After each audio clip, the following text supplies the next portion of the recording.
This is one of Vancouver's jewels in the culinary community, the Granville Island Public Market.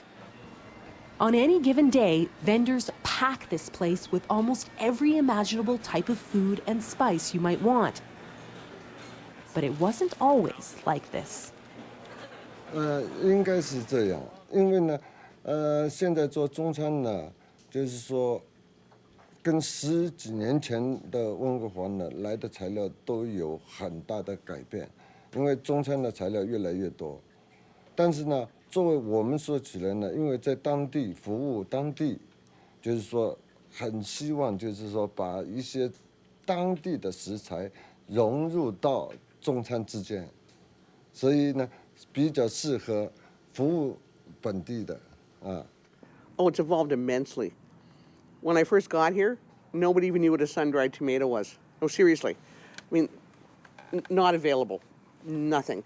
应该还是不错的，因为现在呢，逐渐的，就是说这个材料，因为唐人多了，各方面的材料也丰富了，所以呢。 应该呢，说是逐渐跟大陆都是能够贯通贯合的。If you look at some of the greatest restaurants in the world, and I mean, whatever cuisine it is, it's based on the product itself, right? And so I always knew we had the product. And if you look at, all the things that are happening around Vancouver, whether it be the wine region in the Okanagan, the wine region on the island, and the produce that we have across it's all about the product. You know, we have such amazing cultural influence in this city. And when you pair that with the Fraser Valley, the Okanagan, the Gulf Islands, the ocean that surrounds us, the mountains up into Pemberton, we have some of the best ingredients that you could ever dream of wanting. And, you come to the farmer's market, you pick it up, you take a little cultural influence from something that you tried or you experienced some restaurant you'd never been before, you take that home and experiment, and you'll have an incredible experience. The produce is produced by Indians and Chinese and Eastern European people. They're bringing the produce in. You go to the farmer's market, you'll find Germans, you'll find First Nations people bringing the seafood in. So what we have here is the best of all worlds and without any ethnic, racial tensions. Because of the demand of certain, for example, Asian cuisine, you can see a lot of Asian greens being grown out of Fraser Valley farms. Those are not there before, but because of the demand of all these Chinese restaurants asking for them, and now they're growing them right here in our own backyards. Well, used to be we don't get these some oba, mitsuba, negi, that kind of thing. So we now my supplier they grown, they supply to us. So all even of course the flavor a little bit different because the climate is different. But it's very similar, very, very nice. You're just using products that are available to you now, and I think 20 years ago, in even bigger cities and stuff, chefs weren't using Asian products that weren't doing North American or French or Italian food, even Italian places, even, Cipino uses, totally, Asian products now and stuff like that, and that's great. All you're doing is just bringing more flavor profiles to your food. For me, food isn't just something that's on a plate, it's dead, and I just put it in my mouth. I like to have a relationship with my food, and part of that relationship is knowing who is behind it. And so if I know the chef, if I know the restaurateur, and if at one point if I can know the farmer or the people that are behind it, then I know that I'm supporting people that are putting their heart and soul into a product. It makes me feel better knowing that I'm supporting people that are, really passionate about their craft and their product as well.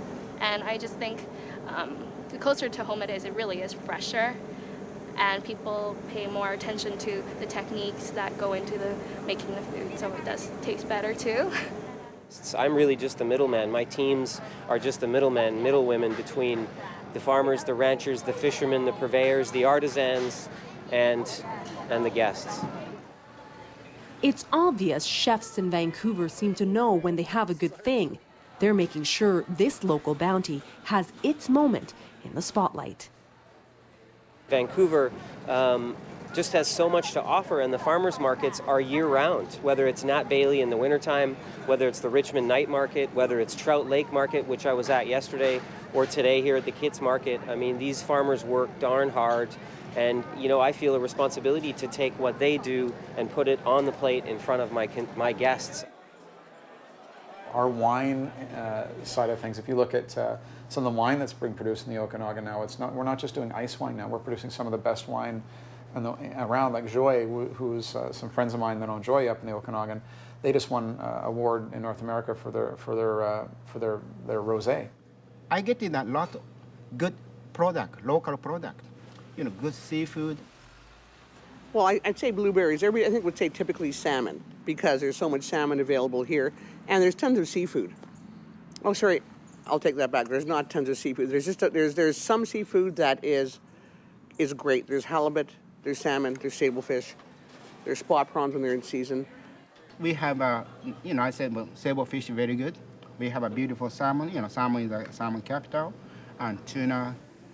And you look at this Lois Lake steelhead, which is up on the coast. I mean, this is a great product. I could simply take this fish, and I do this all the time at home. I'll just take it, literally just make a really simple marinade with it, and then I'll throw it on the barbecue and then just cut it up just with lemon. Like that's the product, and I think that's just one example of so many things in British Columbia that we have, and here to us available in Vancouver that are just simple. We have such beautiful ocean, we have such beautiful water here to breed the mussels and essentially shellfish. And in terms of sustainable, you look at the different times of year. I mean, right now with the spot prawn season, okay, yeah, maybe it's an 8-week season. And it only comes, this certain time of year, but that's the time of year we have to wait for it. These may look like your usual prawns, but they're not. The spot prawn is a West Coast delicacy that is only available in the spring for a handful of weeks. Well, you got 8 weeks to go crazy for the spot prawns, and then you wait for next year, and that's all about sustain, so that they get ready to grow nice and big for the following year. So if you miss the season, you're out of luck. Even the frozen spot prawns rarely last beyond the spring. The sweet, succulent meat is highly valued by local chefs and can be found on many restaurant menus around the city. Many years ago, the wild BC prawns were trapped all year round, but fishing practices and depleting stocks resulted in a change as to when the spot prawns could be caught, making it the seasonal food it is today. You gotta try spot prawns. They're very juicy and they're succulent and very, very sweet. But it's only, for a short period of time in about May or so. Vancouver chefs have access to some of the best meats, mouth-watering fruits, flavorful vegetables, and some of the most abundant and freshest seafood on the planet. Take these ingredients and throw in Vancouver's creative chefs, and you have the perfect recipe for a memorable meal. When I bite into an apple, I want to taste an apple. Or when I bite into a cherry from the Okanagan, I want to taste a cherry. When I bite into like peaches and cream corn from Chilliwack, I literally will cut it right off the cob and just quickly a little bit of butter and chilies, and like a minute later put it in my mouth, because that's what I want to taste. And I think that's what BC has to offer and Vancouver has to offer in terms of product. I like to say not only my food, but Vancouver is globally inspired and locally created. We have a really strong Asian and South Asian influence here in Vancouver among a number of other spectacular cultures. But from a food point of view, I mean, the Fraser Valley, the Okanagan, British Columbia, and of course Canada. I mean, Vancouver just has the best of anything a chef would want.